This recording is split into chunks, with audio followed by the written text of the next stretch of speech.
Greetings, ladies and gentlemen. Welcome to the Cinema and Theatre Break Show, where we keep it 100% Kenyan cinema and theatre industry.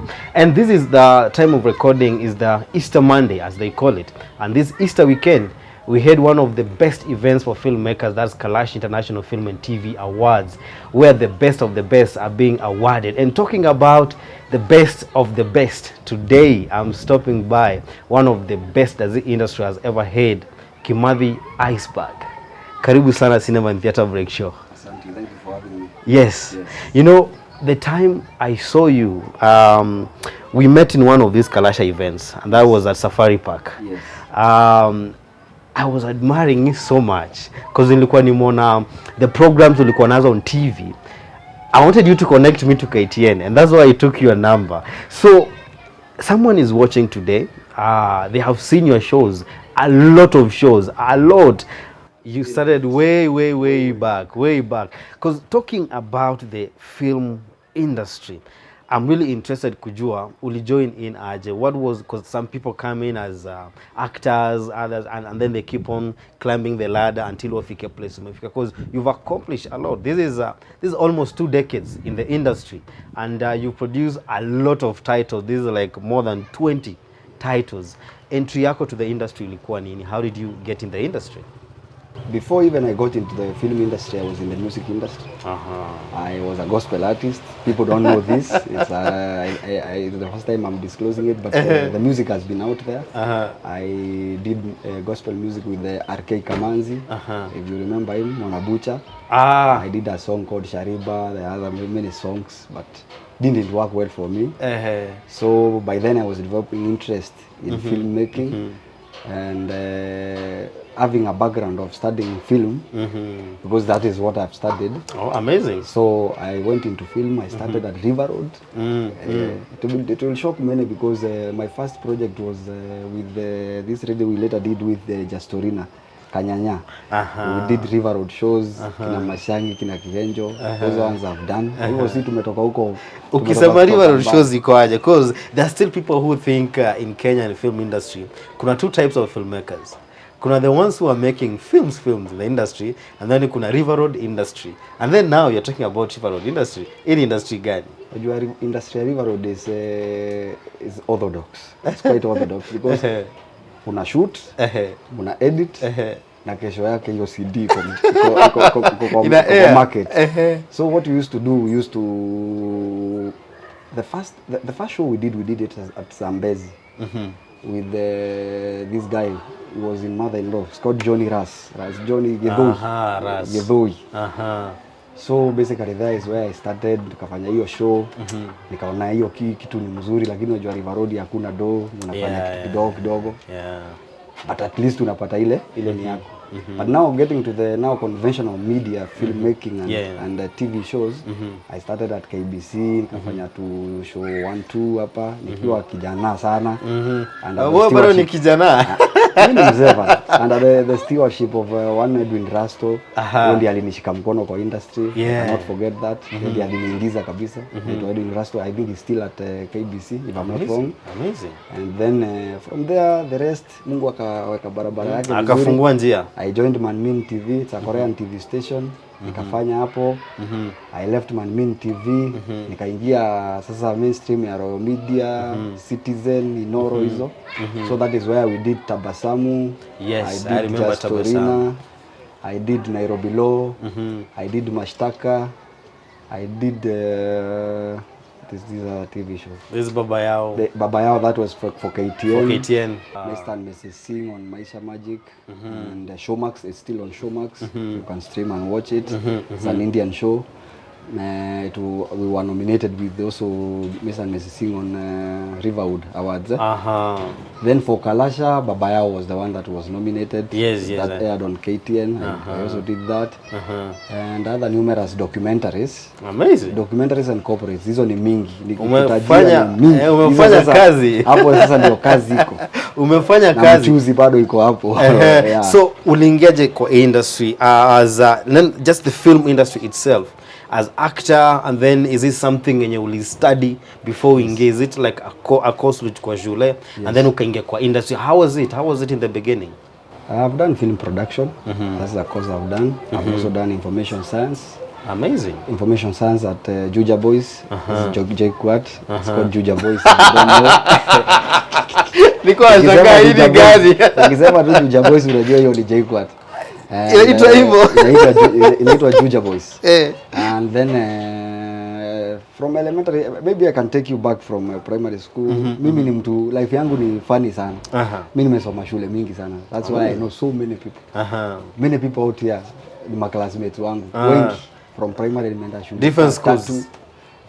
Shule kama 3 nilianza pale Igane Primary School, nikaenda Bishop Ndamburi, nikaenda Mwalimu Boarding, nikaenda Kanyakine Boys Boarding. Mimi nilikuwa mtu wa sinema kutoka kitambo. Sinema kwa live, sinema kwa kufanya. Then high school I went to ABC, it was called Abodoguchi. Then I moved to Nkobo Boys High School, then Mozambique Boys, then now to Juja Boys, which I have told you ni JKUAT. Now having said that, kuingia kwa sinema, it was like God's plan. Because nikiwa home, barua yangu ya kwanza ya kuenda kampo ile ilikuja, ilifichwa. This is something mimi husema. Naona vile uko kwa kijiji, barua zilikuwa zinatumwa na box number ya the nearest primary school, the nearest what. So sasa ni kama msanii aliangukia hiyo leta, alisunda. Ilikuja baadaye nikiwa nishamaliza, nimeingia kwa industry ndio naifish. Kumbe nilikuwa nimeitwa multimedia. By then it was KCCT Mbagathi. But by then ilikuwa inatokea mimi nilikuwa nishamalizana na system na masomo. So tukaingia industry pale. It's life.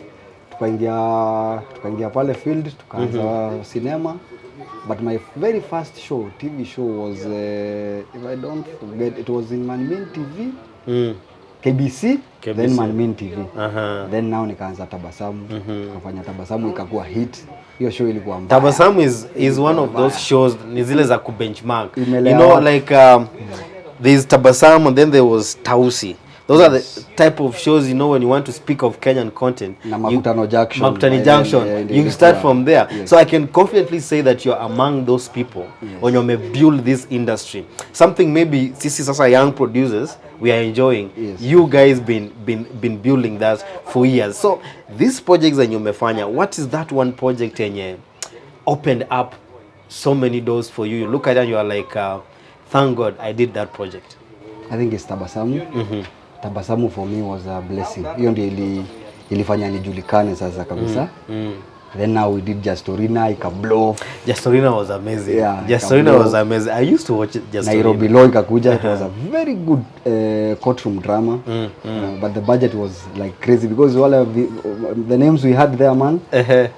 Hiyo budget ilikuwa, I think ilishinda station sustain. Because tulikuwa na master wengi. Pia maybe I don't know what made that show die. I know how other shows die, but that one I cannot tell you for a fact. I cannot think a point. Nikwambia hii ndio ilikuwa hiyo show. But it was a big show. It was a big show. We did it with Omfuoko Derek. So rest in peace. You remember Omfuoko Derek? Derek Omfuoko. He was from Makutano Junction. These are the names I've been hearing.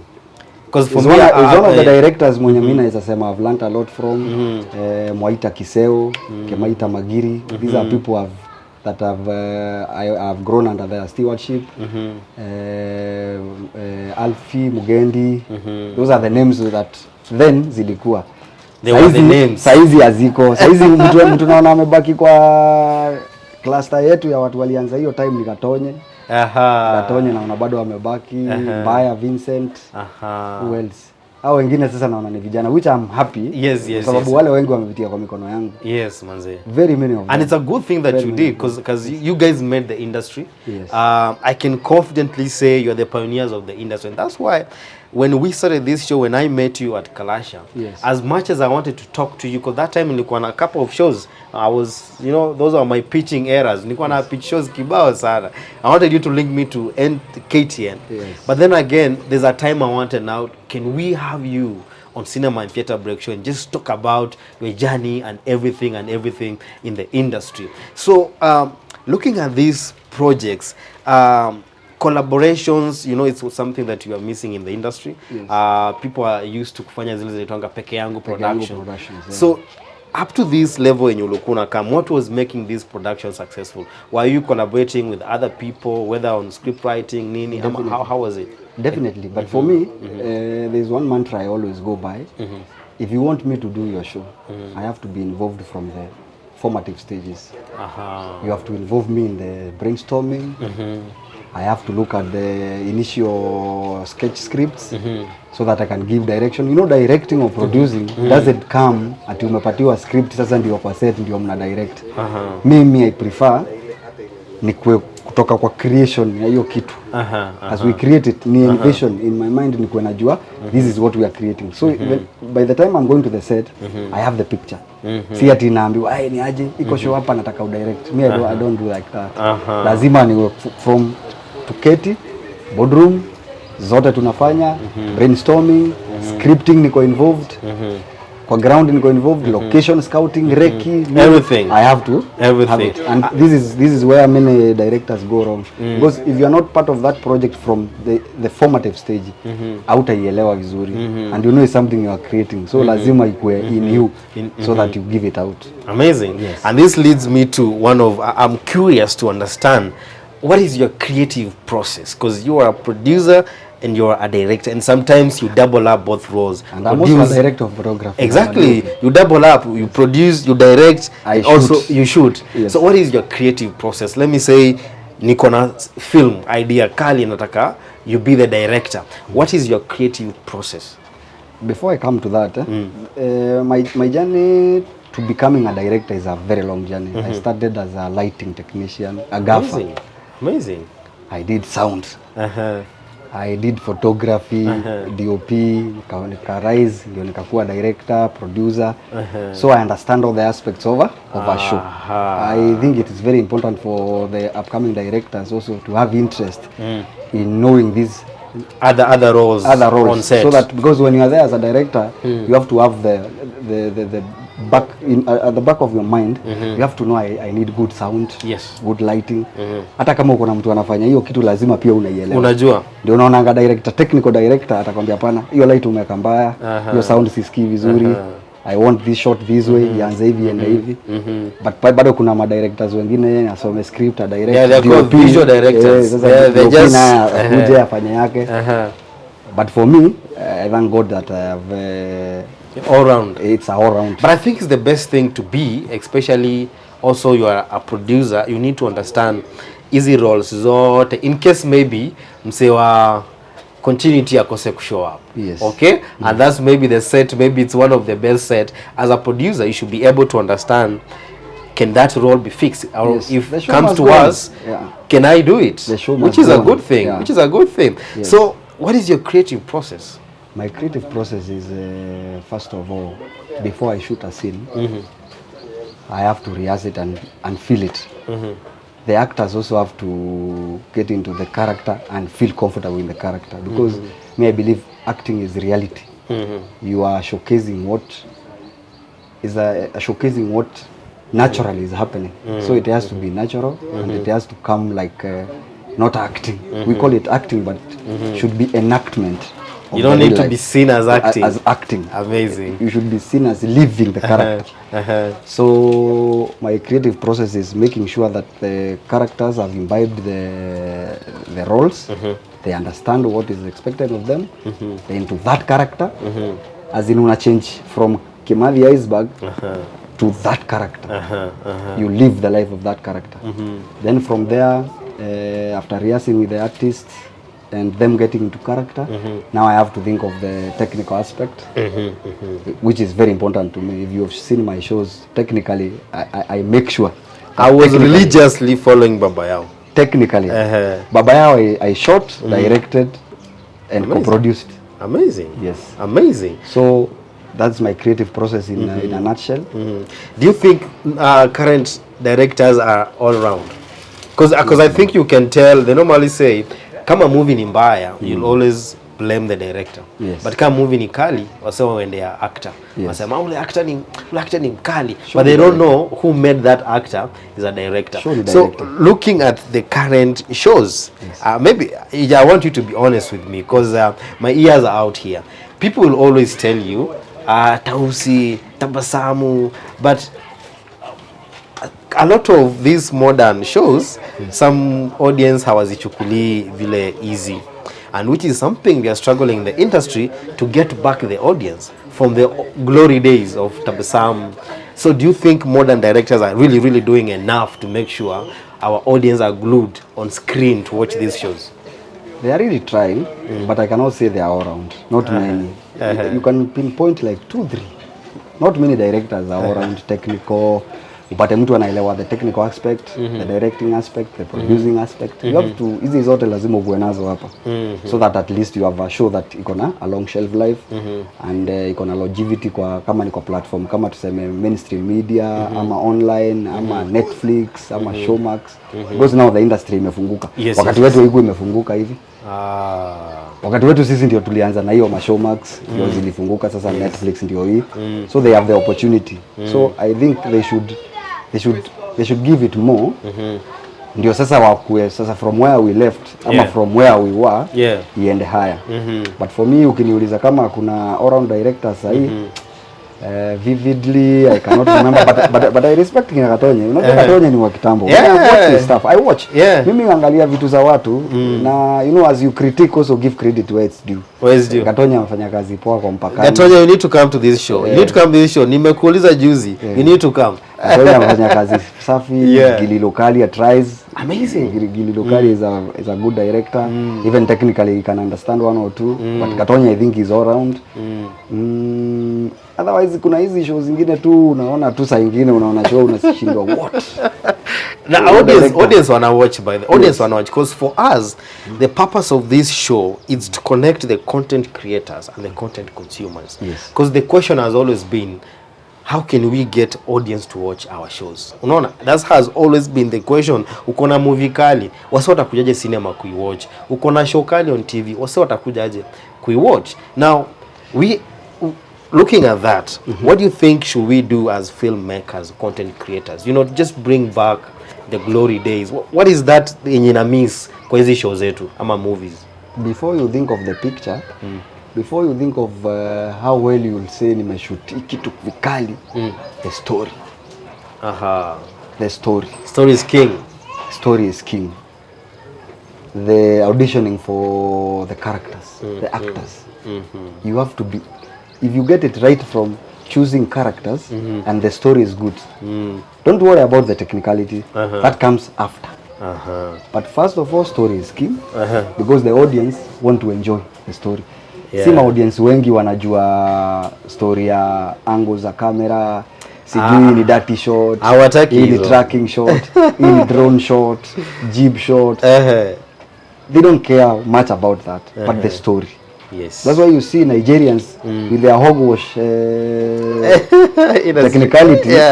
It is a hogwash because when you see their technicality is cheap, it's bad, but their stories, man, people watch. Unaenda kwa kila nyumba unapata they are watching those Nigerian whatever. Hizo maoga.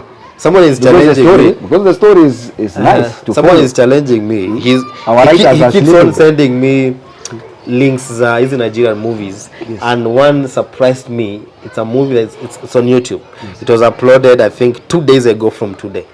It has like 1.5 million views. The eyeballs. And he keeps on sending me akiniambia this is story. The story is key, the viewers are key because viewer atacheki kitu anataka, si kitu unamforce watch. This is what is mainstream media, kina Citizen, kina KBC, kina KTN, kina Nation hawaja understand. That's why unaona wanapigwa na kina Netflix na online. These are your former clients. Yes. Lakini si tunaongea ukweli.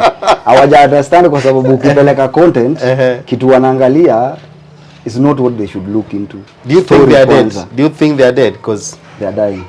If they are not dead, they are dying. They're dying. I can tell you that for sure. Because online, kila kitu saa hii iko online. Kila kitu saa hii iko kwa hizi streaming kina Netflix, kina Showmax. Saa hii traditional media, if they don't have their socks, mazee ni kubaya. Wanaenda. Ni kubaya kwa sababu sasa mtu anaenda ana-upload kitu yake unapata iko na 10 million views. Huyu mtu anahitaji platform yako for what? For what man? Na anaweza monetize, anaweza advertise. Yaani yeye amepull eyeball zake. So yeye ni kama station kivyake. Talking about this all station, guys, we are here at Kimathi Icebarg liquor store. Yes. Sawa. And I haven't seen Kimathi Icebarg for quite some time. I haven't seen his project for quite some time. That's why I was also interested to come and know what happened, because hatukuoni kwa industry, or is it where you are among those producers when wanatoanga vitu chini ya maji and then you surprise us after maybe 2 years? I'm here, I want to understand, because this talking about old media, is it dying with you guys? What is happening? Because sikuoni. It's not dying with us. Once a soldier, always a soldier. Kitu iko kwa system huwezi toa. Once a director, hata juzi tu ndio tumele in peace nani Kibwana Onguso mwenye alifanya Tausi. Mwenye alifanya Tausi na hizo vitu. Na hii rest in peace, because hao ndio watu walitumenta. Sasa vile sisi tunamenta hawa, hao ndio walikuwa sasa mbele yetu. Hao kina Kiseu, Kimaita, Kibwana Onguso. Those are the people we looked up to then. Now people look up to us. So ukisema sisi tunakufa na industry, it's not mko happy. Sio siwezi sema tunakufa na industry. First of all, karibu sana Icebarg Liquor Store. Amazing. This is where sometimes unanipata nimetulia. But si ati tulitoka kwa industry tuko. But mostly now niko so much engaged in documentaries and corporates and TV adverts. Because pia kuna challenges zile zilikuwa kwa industry, mambo ya kipesa wise. Unajua industry imesumbua wasee wengi. So lazima ujipange hapa nje na kitu 1 ndio mkate kikoza ile pande hii pande nyingine ukosi. Na hatujatoka. Wengine mtu huenda anapumzika. We are doing some things, we are writing, and soon we will be doing 1 or 2, 3 shows here and there, and some comedy dramas tutafanya. Tunafanya zingine ziko jikoni. Having done all these projects, na bado still you have that thing in mind, kumekuwa na shida ya do. Don't you think it's scary for someone anataka to join the industry? Because a lot of guys are joining the industry, wanna join, but now when they hear from you pioneers, hakuna do. Don't you think it's scary? Siwezi sema hakuna do. Me personally naweza kuambia the first car I drove ilikuwa pesa ya cinema. The first car I drove ilikuwa pesa ya cinema. Siwezi kuambia hakuna do. The first car I drove ilikuwa pesa ya cinema. Hata kama niligongwa, nikauziwa gari bana. Nikauziwa ndai 560,000. After 1 month nikauza 90k. Mazuri kwa mazida familia. Niligongwa, niliuziwa pale Mbagathi Road hapo. Na best yangu mazee ikaenda. Ilikuwa aje cinema? Ilikuwa aje? Alikuita kwa kujia gari. Ilikuwa kwa showroom. Gari ilikuwa fiti. Nikatoka naye vifiti, kumbe gearbox hakuna, masensa hakuna. Ikaenda ikakuwa sasa ni kama kasto. Ndio nikaiuza 90 from 560 to 90. Kanunua nyingine. Yaani best yangu tu ambaye naishi Doni. Ninamwonanga, but maisha ni kama ilimwendea segemnege, because ukifinya mtu pia unafinywa mahali. Kwa dunia whatever you do ina revolve. So ndio mimi huambia mtu kula haki yako. Juu ukifanya vitu zingine zenye unaona ni kama to make quick cash. Bro, hakuna quick cash. Hakuna shortcut kwa life. Ndio unaona tunangangana. You grow like this. Mtu akikuangalia asifikirie Icebarg aliangukia. Huyu ameangukia. Mimi hata nikiona mtu na range na utanileza unafanya wash ama uko na matenda za gava. Wengine utajua because lazima ukiangalia msee unaona ameanzia wapi. Juu kama mimi ukiangalia unajua huyu ameanzia hapa, kuna hizo steps umeenda hivi. So ndio nasema tuwezi ambia the upcoming directors or producers or actors hakuna do. Okay. Mimi nakumbuka nishaingia kwa showroom hivi nikatoka na X-ray mpya. Do ya film. Amazing. Do ya TV tu. Amazing. By then I was working with the Triple Edge Media. Ndio tulikuwa tunafanya hizo kinanjoka kaora, hizo nini. Because I was the production manager nini. Sikuwa nalala bro. Nilikuwa naamka 5 na lala 3. Juu wewe ndio kila kitu. Kwa bench uko kwa bench, uko kwa station kulobi, uko kwa actors ground, uko na show 3. So mtu akiona uko na kitu asifikirie ati ni kuangukia, ilikuwa ni jasho. Hard work. Ni hard work. So mimi naweza something kuna do. Wasema younglings wanafaa pia wajue. Kuna do kwa film, but lazima kujipanga. Shida kubwa sana kwa cinema na hii, I'm sorry to say so, we live beyond our means. Most of us wana live beyond their means. Unapata juwe ni celeb. Unajua Kenya mimi sidhani kuna celeb. Celeb wako maju. Celeb. Yaani ile do ya uceleb Kenya bado hatujafika. Lakini wewe uko kwa show tuseme kaa 5 watu wanakuwatch, unataka kula Hilton, unataka kuendesha the newest range, unataka kuishi Kile, Runda. So unapata hata kama unalipwa mita inadeflatiwa na bills before ikujenge. And this discussion ilikuwa one of the discussion imehappen Kalasha pale on depression and mental wellness for creatives. Because most of us manze tunaingia depression and stuff. How can we avoid this, just according from your own experience? Because for me huwa nafikiria ama maybe uko na like hustles mingi ama utakuaje, because again pia ukisema uko na hustle more unaweza lose focus. But unapata wasee wengi manze depression, akinga depression sometimes we lose our stars in depression. Depression mimi nikwambia hakuna msee, hakuna mwanaume, wacha niongelee wanaume wenye wako kwa art industry. Hakuna msee hajapitia hiyo. Hata mimi ukiniuliza mimi mwenyewe. Because when the gigs stop coming, ulikuwa labda una marent, ulikuwa umeenda nyumba ya 30k nini? Ndio imekatika. Bro, hakuna msee hajapitia hiyo. I'll tell you that for sure. If I tell you that in my entire life sijai kuwa depressed at some moment, I'll be lying. So it's a normal thing. Kwanza tukubali as creatives lazima ukuwe na hiyo face. Gigs zimekatika. Yaani uko kwa ukame. Uko kwa inaitwa Widward ama inaitwaje? Widward side yenye inyeshi. Hakunyeshi. Sasa umekauka, hakuna hiyo pande. Lazima ufike hata ukuwe nani, you have to go through that. Kuna haka face. Kwanza kwa creative industry, hata kwa music, hata kwa nini, you have to be ready that at some point things will not be very rosy. So you have to plan for that rainy day. Again, wasanii wengi hawa invest. Wasanii wengi hawafikiri kitu kingine mtu anaweza fanya apart from usanii. Yes, I agree. Usanii is your hustle. Ukiuliza mtu anakuambia acting, producing, directing. But hii si kazi ya mwisho wa mwezi bro. Hiyo kampuni wanaweza kuambia contract yako imeisha. Hiyo kampuni wanaweza kuambia wamefunga. Unaweza tena kufall short na ma-producers, ma-executive wengine. Unajua hii ni live, si lazima muelewane. Because kama tunafanya show na wewe na ni realize unanibeba mbwakini. Utajitoa. Kwanza mimi watu wengi husema huyu jamaa ni kichwa ngumu. Si kichwa ngumu. Mimi kai nipei do na inakupea do. It's not mutual. Hold on to that. This is something creatives should know your worth. Simply even unasema. Jijue. Ukiona place you are not appreciated, songa tu na usikosane na watu. Si beef. Ambia msee ni aje, hii show tunaiunda hivi inakumekia hii. Mimi agreement yangu ni unipe hii. Sasa tukianza kusumbulia na timelines za kunipea hii do juu pia mimi ni wengi wako na familia. Mimi ama family man. Watoto wangu ni wabigi, wananiambia mimi ni kijana, mimi si kijana. Mimi ni mzae. Mimi na watoto hii high school na mtoto hii junior. Amazing. Amazing. Not just apart from being a film producer, and this is an award-winning producer, a director, Kimathi Icebarg is a father. Yes, definitely. And a husband. Mimi nilikuwa father nikiwa 23 I think. Hapo ndio nilianza. Tunachelewa mpaka sasa. I'm almost 40 now. I think I'm 38, 39. Man. How have you been able to sustain this, taking care of your family, having a small business on the side running, and also being in the creative industry? Because for some people it's not easy.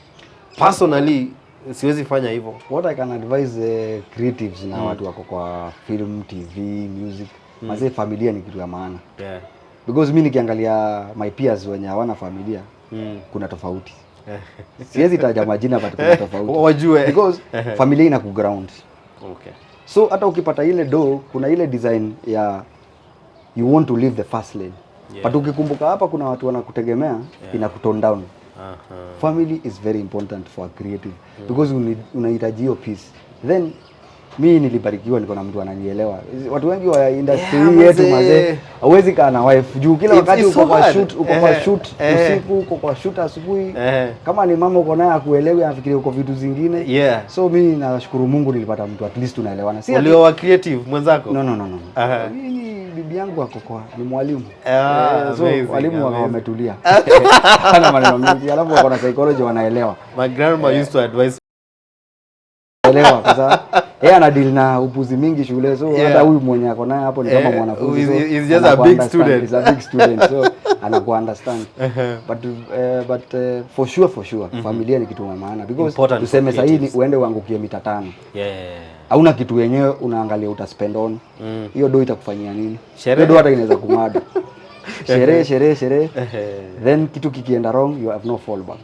Kwa sababu sasa ukiwa na familia pale, hata vitu zikienda mbaya, wanakushikilia before upate refocus ya kurudi mboka tena. So mimi hiyo kitu naona ilinisaidia kwa ile phase yangu wakati nilikuwa vitu zilienda wrong. Before COVID, kwa hakuna gigs, hakuna nini. So basi unarudi pale kwa familia, then una re-strategize, unaamka tena, unasonga.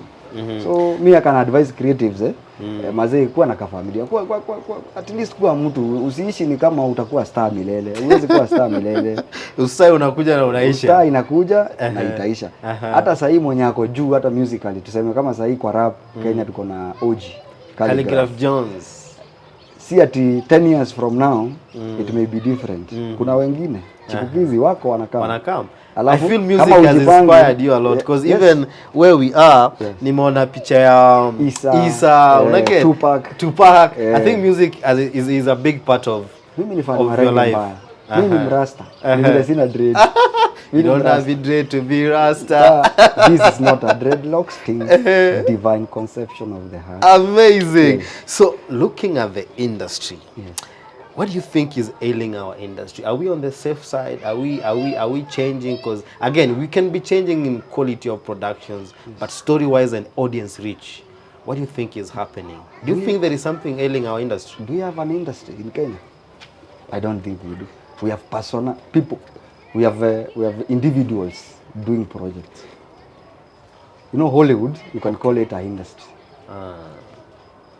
They even do joint productions. Unaona Tyra Perry nini wameshikana studio hii, wana bros. Unaona ukicheki kwa hiyo credit, kuna production houses ka 7 zimeshikana project moja. Kenya umeona? Kenya ni sisi kwa sisi. Peke yangu production. So okay, wacha tuite industry, but for me ni individuals. Individuals sasa hii ndio naona kama inakaribia kuanza kuitwa industry. Lakini as at now hatuna industry. Tuko na individuals wana fight hard to create your industry, which I hope one day tutaachieve. Tutaachieve that mimi na Lodeki tunaweza shikana, mimi Lodeki, Gatonye, Lukalia, Epimatere, Zipi Accord. Unapata hizo majina zote ziko kwa production moja. But Kenya sasa inakuwa tricky kwa sababu bado tuna compete. Other than ku complement watu wana compete. So it's not a healthy competition. It's not a healthy competition, as in ule anataka kufanya kitu ambaye amefanya kitu noma kuliko huyu. But if we see the bigger picture, watu wakakuja pamoja, it will be even easier to raise funds for the budget. Kufanya budget ya kitu mkiwa pamoja ni easier than ukiwa alone. And when the budget is good, definitely the product will be superb. Amazing. So ile wakati tutafika hapo tuna collaborate. Bro, Kenya iko na talent. Amazing. Kenya tuko na talent. Bro, this is everyone wants to change the industry. Hata sisi wale wasetuko kwa industry, I want when I start having kids na waniambie, dad, I want to be a filmmaker. I want to be happy. Nikijua they are safe. They are safe. And you are some of the people when tungependa kuona like you keep on creating show after show. So still on what is ailing the industry, what else do you think is happening in the industry that should not be happening for the growth of this industry? I think there is a lot of ingenuity on the part of executive producers, the producers as directors. Watu hawako genuine sana. Because mukienta into contract na watu, there are people who just want their bread buttered on their side. They don't want to butter the bread for everybody. Hapo kuna hiyo challenge. Unapata artist amejitolea, amepiga show noma. Hajapata what is worth from that show. Unapata director amejitolea, hajapata what is worth from the same show. But how do we get here manze? Hakuna hiyo process ya contracts and everything. You see now hapa ndio kuna inaitwa kizungumkuti. Hapa ndio kuna quagmire. The quagmire is iwe ni artist, iwe ni director, iwe ni producer. I think hatujaelewa hii ni job. Yeah. Ni job na ni busy. You are not hauko hapa kujibamba. Yeah. Uendi ku direct show at kujibamba. You have job. People to feed, people to educate. You have your life, you want to build a house here and there, you want to buy a car, you want to support your parents back at home. So hii ndio job yako. Yeah. Usipoelewa hiyo kitu kwanza, uelewe I'm not a teacher, I'm not a soldier, I'm not a doctor. Production, filming, TV shows, this is my business. Hiyo ndio ofisi yako mazee. So usipoelewa hiyo, hapo ndio challenge inaanza. Then about contracts you mentioned. I think kuna blanda sisi tulimake wase wa kitambo. Sisi inaitwaje? Breed yetu ya mapioneers na wenye walitupioneer pia na Kibwana Onguso na hao wazee walianza. Na Mungu awabless tu sana kwa sababu pia sisi walitupea hope. Juu tulipata ikiwa mbaya tukaifanya better, so mimi naomba nione ikiwa better from where it was na wenye wanakam because ikiwa better hata kijana yangu juu ako interested na hii stuff akikuja atapata iko better. So we have to create a better environment. Unaenda improve for other generations. Usifurahie kuacha kitu ikiwa worse. So on contracts me I think kama sisi group yetu tulifanya makosa. Like now tulisign contracts zingine, umefanya show imeran tuseme Citizen TV ama imeran KTN, Media Max, Nation, name them. Ikisha run contract yako imeisha. Itaenda ikuwe resold. Hakuna royalties. You're not getting anything from those resales. Na wewe ni creator, you are part of the process. So unaona hapo kuna kitu hatukufanya fiti. So saa hizi mimi ningeadvise watu before you sign a contract you understand. Even have a lawyer akuadvise. Akwambie hii contract kuna hizi clauses that haziko favorable. They are not favoring you. Haziko into your favor. Yani as in ukisign wacha ikue producer ako sawa, director ako sawa, artist wako sawa. Yani nyote mko mafutani. So basically on contracts kama saa hii ninaweza kuuliza swali na unijibu. Many artists hata wako kwa show saa hii wengi hawana contracts. Ni kuja tufanye hiki, tufanye job, kuja tufanye hiki tu, wanasema kuja tufanye hiki. Hata sisi tumejipata hapo. Kwanza kuna show nilifanya iko hii ni platform ya Safaricom inaitwaje? Safaricom Base. Bro, ndio yangu ilipotea hapo. Hazijarudi bado. Inaitwa Utata. It is there. Iko na mabigi. Nilikuja nikapata show iko hivi tukairekebisha tukafanya. Tukairekebisha tukaiunda tukafanya. But hatukuwa na contract. So ulikuwa unalipo ile kitu msee anataka. Na ingine ilipotelea, nikafuatilia nikarudi nikasema tuele. Naye Mungu ni nani? Haikuenda mahali.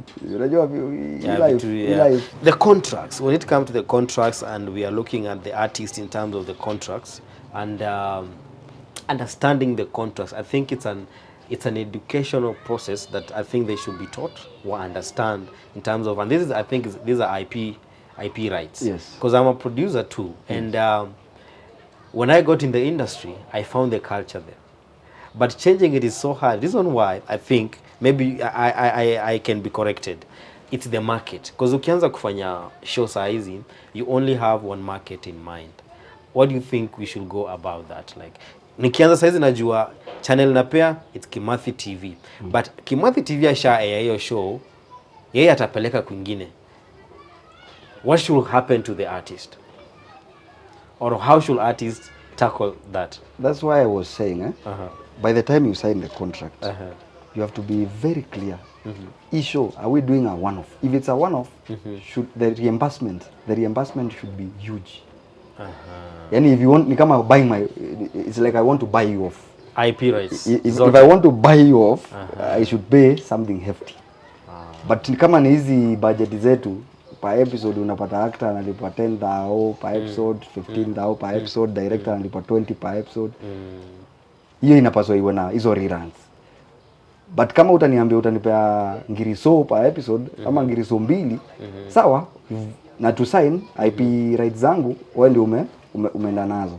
Lakini kama ni ya kawaida ati hapa na utaya kwingine, I think we need to think about that. We have to have a candid conversation about that. Because mimi na feel watu wanakuwa short changed. Na feel haiko haiko fair kwa artists. Nani anafaa bring hiyo change? Is it the producer, everybody, or the talent? Everybody, because you have to know your worth. Okay, some of us have been called difficult to deal with by executives, by media houses. Oh jamani, difficult. Yeah. Unaona kwa life, when people love you so much, no, you are losing it. Because people love what they use. But ukisikia wase wanasema uko difficult, you know your worth. You know your journey. It pays. Itakuumiza, sitakudanganya. You'll suffer for a period. Yeah. Because watu watakunyima, tuseme wakunyime airtime, wakunyime hizi gigs, but when you start landing them, zitakusaidia. Other than being too busy doing nothing. You can be too busy filming. Ndio unaona wase wengi. Mimi nikana wasanii mpaka saa nyingine hata hii simu yangu nikikuonyesha size. Saa nyingine siko sana siku hizi kwa industry sana. Apart from documentaries. Documentaries nimefanya mingi, hata juzi tumefanya ya Lake Region. Hii ya Homa Bay, Kisumu, Lake Region Economic Block. Hiyo documentary ni mimi nimefanya. Na doi kuwa mbaya.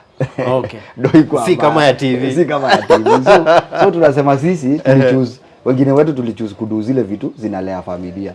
Kwa sababu hakuna haja nijae kwa magazeti, because mimi hakuna gazeti sijatokea. Nimekuwa kwa gazeti zote. Sasa hizi kutokea kwa gazeti sio vision yangu. Unajua kuna ile unajenga jina. Sasa hizi sasa nitajenga jina iende wapi? You've already made it. Because I remember I saw you time ya Riverwood Awards. You were ever on paper. I saw you time maybe a Kalasha. Your name was out there, but a name without dough. Without dough, mazee huwezi kula jina.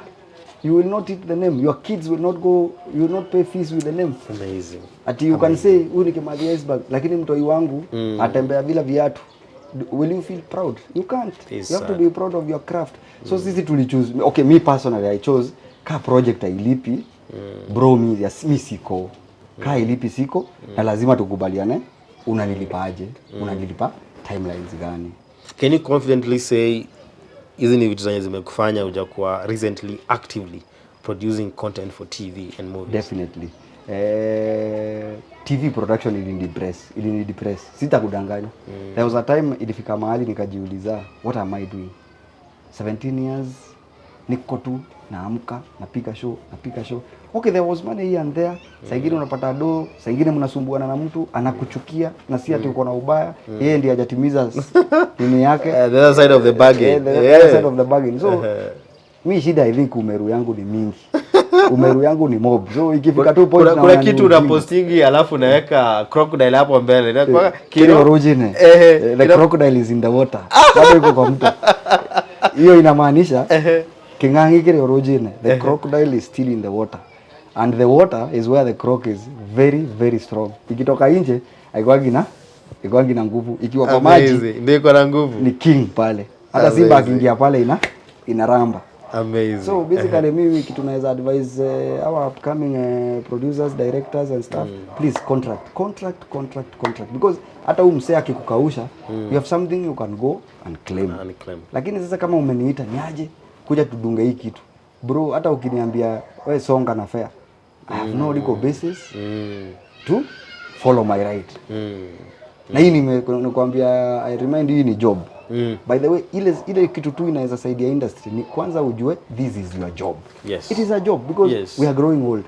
Like now me I'm almost 40, 38. That is almost 40. If I get to 50 without nothing, with nothing, hakuna energy nitakuwa nayo tena ya kuproduce another show. So make it now, bro. It's your time. It's your time. Ikikupita kuna chipukizi. Itafika mahali unafika menopause. Mimi naitaka menopause. Menopause ya creativity.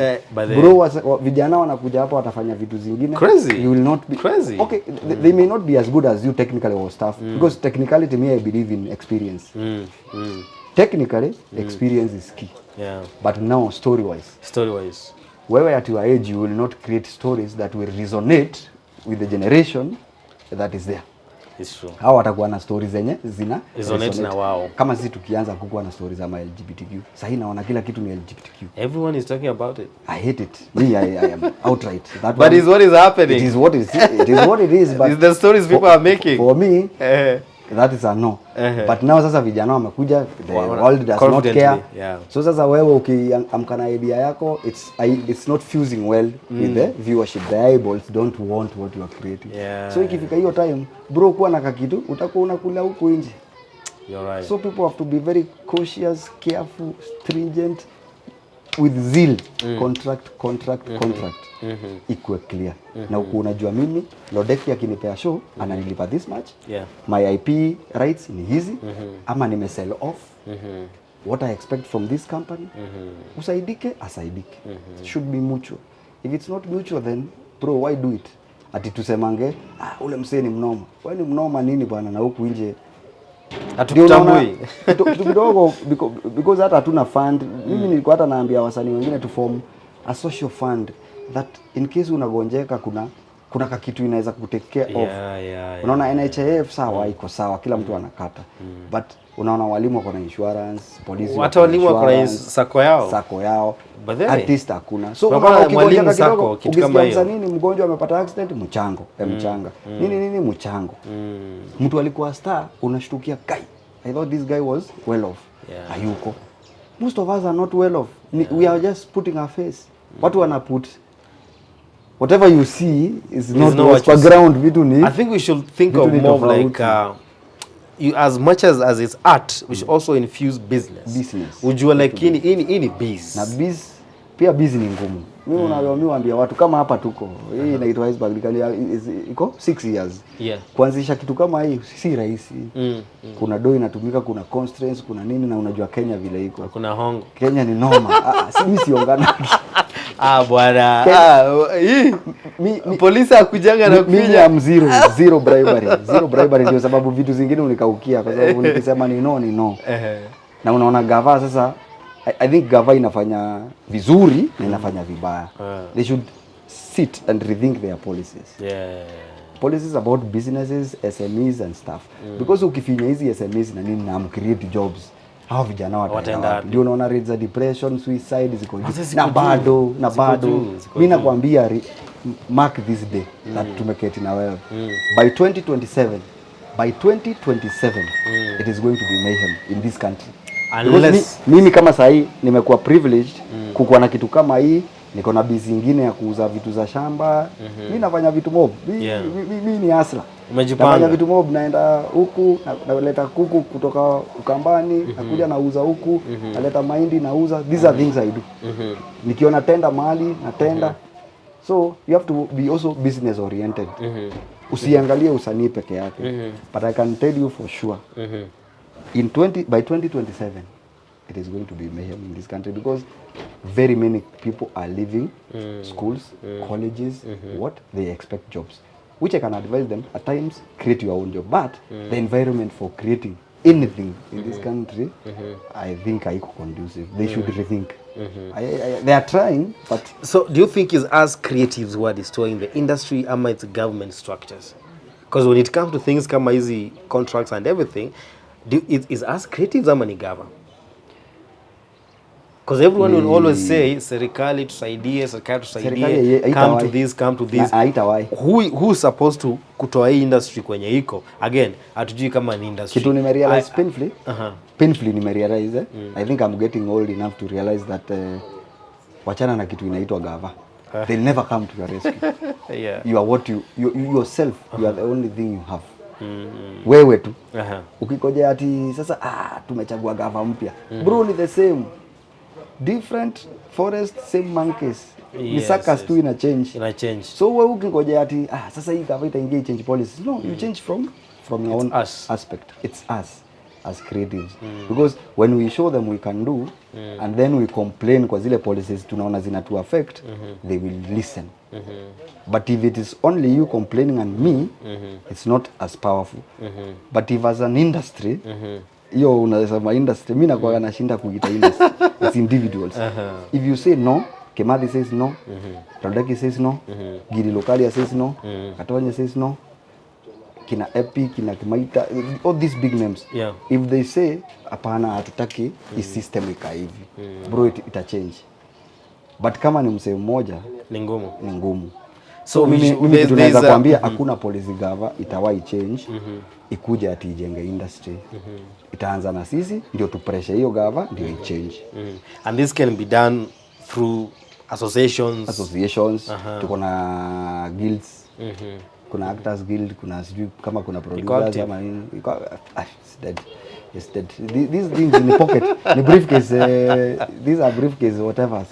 Hizo hata mimi nasema kuna ziko tu za kukula tule tu allowance tunatoka kwa gava, because the people we have unapata mko na like Kenya actors guild or what, umesikia wame champion what cause have they ever championed? Ikaenda tukaona imeenda parliament, imeenda ama wapi, nothing. Lakini utaona tupicha hapa na minister nini kachai hapa na pale, story inaisha. So you as a person, wewe sasa ni ujipiganie. Utaumia yes, lakini ni ujipiganie na ukubali kuteseka. Kitu ya kwanza kwa life, chuma a metal has to go through fire ndio ikue mzuri, na unaikunja wakati iko red hot. So you have to go through difficulties ndio ufike hapo pengine. Hata kwa hizi biashara bro, nothing is rosy. Mtu asikudanganye ati unaona mtu ako hoyo unasema umse yako sawa. Au watu unaona kwanza wanafanya biashara waheshimuni bwana. Si hard out here, ni ngumu. Lakini tu what would you wish for the industry? I would wish to see it flourishing. From deep in my heart. Mi kama kuna kitu nakaaga hivi, I have my own time all day to watch local content. Not because I'm forced, because nataka kuona tunaendaje. Na nikiona msee amefanya vizuri ndio unaona mimi I give flowers to people when they are there. Si ati nangoja una dedi nasema ule director alikuwa mnoma, producer alikuwa mnoma. Mazi tuko na watu wanoma wanafanya vitu fiti, na siwezi sema industry sasa haijaenda. Watu wameanza kufanya vitu very nice. But sasa tunahitaji an extra oomph ya kumonetize shit. Kitu wacha ikuwe pia do kwa msanii. That nikisikia Lodeki mazee amefanya show fulani, naona amepandisha nyumba fulani, hiyo ina inspire mpaka ule msee ako hapa chini anakam. Unasikia Iceberg anakuwa director mnoma, producer mnoma, na ni yeye mwenye kampuni fulani, club fulani, shule fulani, school film fulani. You see vile daktari akikuwa doctor anaendelea, unasikia kwa hospitali. Sisi wasee wengi ausikii kama Iceberg sasa hivi niko na skills mob tu sana zenye mimi ushare naweza share na watu nikafungua ka shule, and that's in my dream. Mimi lazima siwezi Mungu akinipatia tu life siwezi genya kasi sijafungua film school. Kama kina Crawford zilikuwa sijui siku hizi kama ziko Mohamed Ali ilikuwa inaitwa Moha ilifungwa ilikuwa pale Isli. You see those things were very nice for our industry. Yes Moha was because watu wengi watasaidika. So my prayer, hata ukiniuliza kitu mimi envisage for future, mimi naweza taka kufungua a very big film school. Nipatiane what I have, because Graves are very rich in ideas and whatever. Sitaki kuenda na niachie wase wajisaidie na whatever I know. Because hata sasa inaitwa mashule. Naitwa mashule, unaweza sikia niko Ztech, niko wapi. Naongea nao wanafunzi na show. Yes, because definitely huwezi kufanya kitu.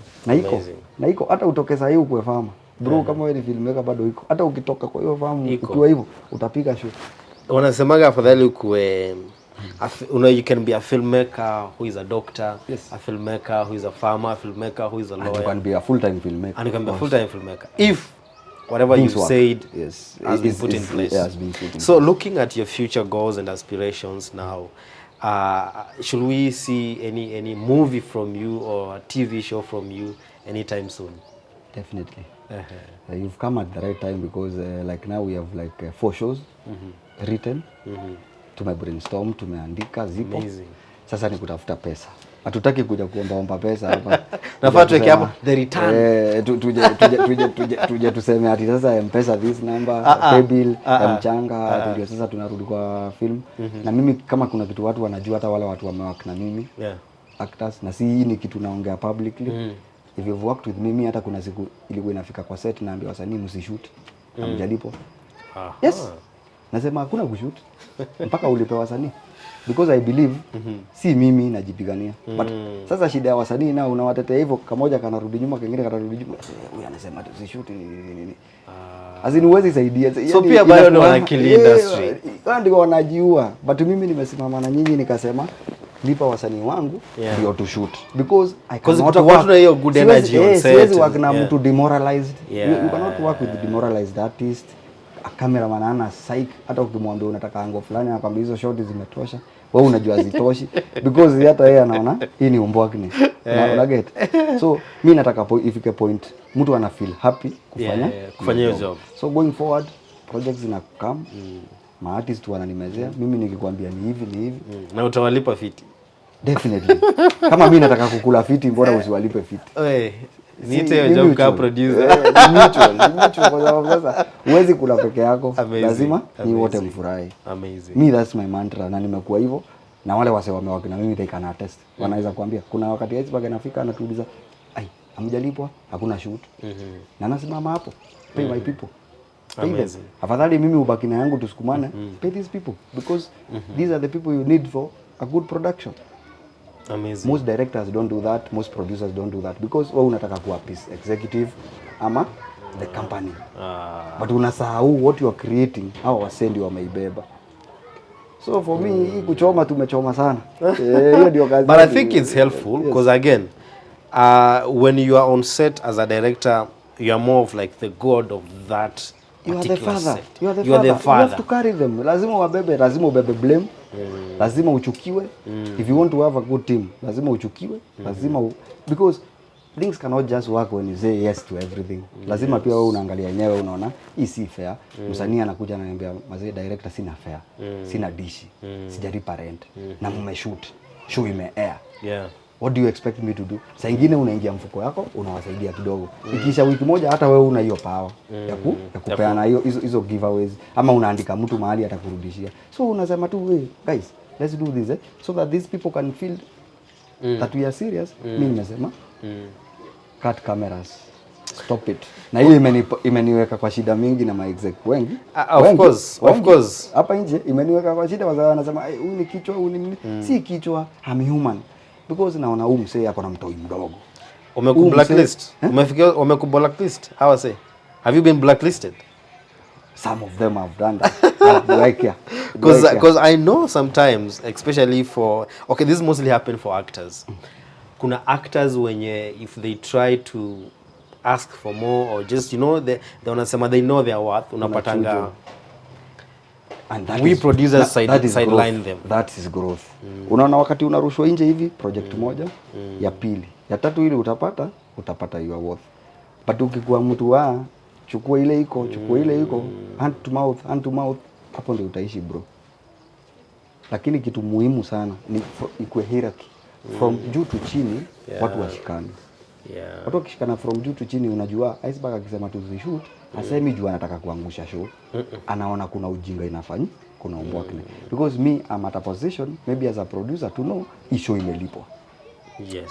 Bro, kuna ma-exec ulipwa do wanafanya nayo vitu zao kwanza, project zao, then kageni ama kuweka kwa fixed account, then akulipa baadaye. Na kuna stations zingine, mimi hata sitaraumu pia executive sana. Kuna stations zingine mumea shows 24 of them amulipi, mshapata hiyo do. What the hell? Why? Huyu mtu hiyo ndio job yake. So watu wasiposhikana wakata hii umbwakni, then itaendelea. Itaendelea.